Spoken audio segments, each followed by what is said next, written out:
Jeigu jūs kankina pakmas, bet norit žiaurinio čeburekiuko, jeigu einat į parką ir norit užeiti į užeigą, tai ši vieta, kaip tik jom čia, čeburekai, tiesiog yra dangiško skonio. Šalta. Ir noriu eiti į vidų, kur tikros moteris daro tikrus čeburekus. Labai skaniai kvepia, matau.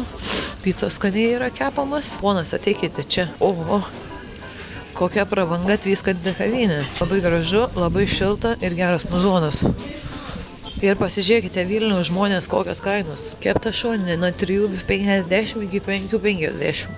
Šonkuliukai 6,50 Vilniuje, ar tokias kainos egzistuoja. Čia apsimoka iš Vilniaus atvažiuoti Panevėžį, pavalgyti ir grįžti bus pigiau. Čeburekai kainuoja 2,50 su kumpiu ir sūriu mes imam ir dar bus paragauti saldesni su džemu ir varške. Tikiuosi, tai vienintelė varškė, kurią šiandien ragausiu.